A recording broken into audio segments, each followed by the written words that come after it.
One of the biggest points of friction for coaches, creators, and service providers in the beginning of their business is the outreach. And so if outreach feels uncomfortable, icky, intrusive to you, you want to stick around to this video because I'm going to share with you not only why outreach is absolutely necessary, but how is it in service to your client and how do you do it in a way that feels really authentic and empowering to you and to them. My name is Renata DeMello. I'm a feminine embodiment and sales mentor. And today I'm going to show you how I went from my corporate sales job to creating multiple six figures in my first year of my business, not only the first year, but consistently every year after. And it is through this outreach method. So please stick around, because if this is something that you are resisting right now, it's likely the place that you get to go in order for you to expand into your growth. So let's talk about why are you resisting outreach in the first place? Well, likely you're getting tons of outreach from people that are unsolicited, that don't feel good, that they just feel intrusive in your own inbox. When you receive them, you think, well, I don't want to be that for somebody else. I don't want to sound like that for somebody else. This feels misaligned and it's not in service at all. So let's understand something. There's people doing outreaches out there in many different ways, and not all of them are actually doing it from a place of alignment. They're just trying it out. They're just putting it out there. So you don't want to be that for somebody else. I get it. I don't want to be that for somebody else either. And that's why we're going to really nail what it is, the framework that allows you to be in full service to your potential client in a way that feels really empowering. So one of the first things that I teach when I talk about the concept of outreach to my clients is, how are you asking for help? How does asking for help feel to you? Is that something that it's hard? Does it feel vulnerable? The likelihood is that it feels vulnerable and uncomfortable is very high. Why? Well, because asking for help might mean that I am in a position of vulnerability. Asking for help might mean that I'm exposed and there's potential for rejection. And so we avoid asking for help. So if you're like many of us that actually feel uncomfortable asking for help and avoid that, imagine that person who actually doesn't want to admit that they have a problem. Imagine that person that hasn't felt fully comfortable with the idea that they get to transition from something that is not helping them, supporting them, and maybe keeping them in a loop, keeping them stuck, to something else that is more expensive, that is a different version of themselves. But then that means that they have to admit that they have that problem first and that they want to move through it. And then they have to ask for help. That is extremely uncomfortable, especially if they don't know you. So the very idea of doing the outreach is for you to create a safe space for your potential client to actually admit that they need help and ask for it and create the environment where they can go get that support. So outreach is not only for you and for you to get your business, is for you to actually create a safe space for your potential client to process whatever they're going through and go get that support. So just notice how the idea of, oh, I'm going to be salesy, I'm going to be intrusive, because when we're thinking like that, we're thinking about me, me, me, me. But when you can turn it around and see how is this really in service of the client? How is this really in service of that person on the other side? Then everything changes. So one of my favorite frameworks for outreach, and something that I've used in the very beginning of my business, and how I got my first clients, and how I still use it today in different circumstances, but it's still the exact same framework, is what I call the spin sequence. It's a 4-step framework, actually 5, and I'm going to show you what it is. My favorite way to apply this framework is through our social media and is by putting out content. Why?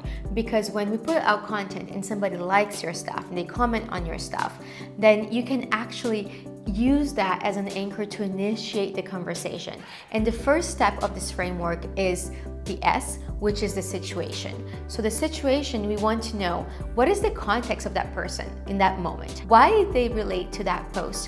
What resonated for them? So one of my favorite questions that I like to ask is, hey, thank you for liking, thank you for engaging, thank you for being in my profile, thank you for commenting on my last post. I would love to know what resonated for you from this post, and let them talk about it. Let them talk. Likely it's something that is happening in their world, something that they have moved through in the past, or something that they're still struggling with right now, that they want to, that spoke to them, and that's why they commented, and that's why they liked your stuff. Or maybe it was your energy. You don't know. So you gotta ask. So the S is for the situation. Hey, what resonated for you in this post? It's a simple and powerful question that will reveal a world of possibilities that you can go deeper into.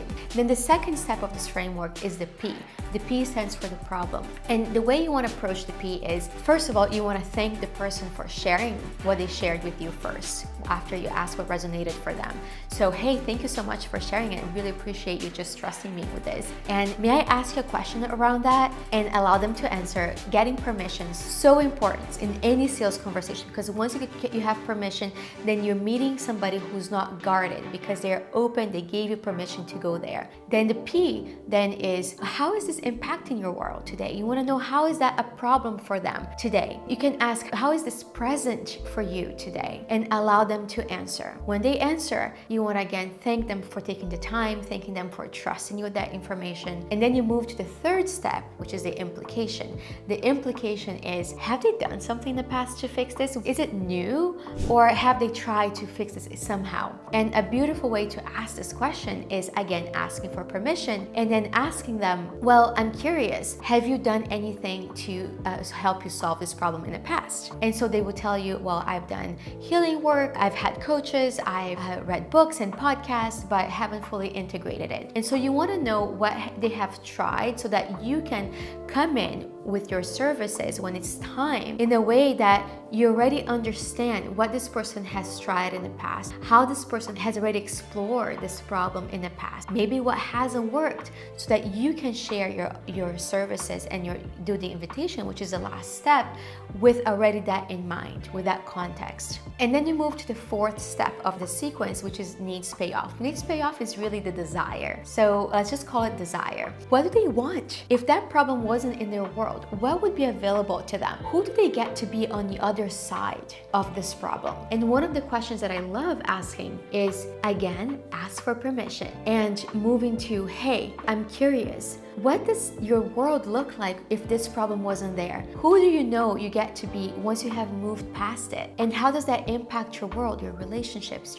your work, who you are, and your expression? So you want to tap into the desire. We started by understanding the current, the present. We went then understanding the problem, how is that impacting them? And now we're understanding the desire. So now what you can do here is that really fill that space, that bridge with your services by making the invitation. And so once they answer what the desire looks like, then you have a clear picture of what they want and who they are when that thing is no longer there, when it's not blocking them. So in this last step, what you want to do is share a little bit about what you do, share a story about how you have supported other clients in the past with something similar, and then make the invitation to connect. There's 3 sub-steps in this, and they're all really important for you because that's what's going to establish trust, relatability, and open them up to know that this is already something that you help people in your world. So it looks like this. Thank you so much for sharing what you shared, for your willingness to go there and your openness. I really appreciate it. And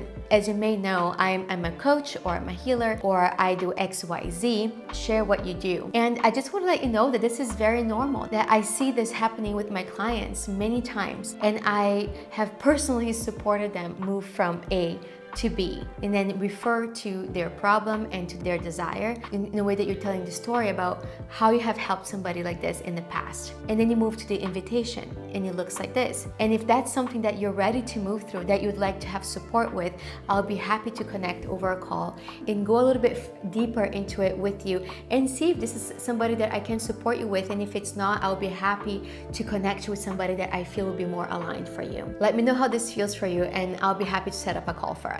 Boom. This is the full length of the spin sequence. Now keep in mind that this is not going to all happen in the span of 10 minutes. This might happen over a few days. It might not just be back and forth questions. You might want to go deeper into the problem. You might want to explore a little bit more of the desire. See how this framework can work for you. You're not working just based on the framework. Again, this is not a script, this is a framework. So you need to bring it with a level of flexibility and adaptability and just play with it and try that 10 times a day and try that with every post with everyone that likes your stuff. Try that with anyone that engages with your things, because it's applicable. And with anyone, you can just ask them what resonated for you. And in that space, in those questions, what you did is that you created a very safe space for them to share what's present for them, what's hurting, and what do they desire, and what does it look like, and be able to understand even that they need help and support there. And then you are making the invitation, because asking for help is vulnerable. Asking for help can feel weak. Asking for help can be very challenging for many people. So you're setting the tone, you're setting the stage, you're creating the bridge for them to go get that support. This framework can feel very uncomfortable at first, but like anything new, it's uncomfortable until it's not. So keep flexing that muscle. When you go to the gym and you work something, a muscle that you haven't worked in a long time, it hurts, it's painful. It could be the same thing here or not. Let's not impose that.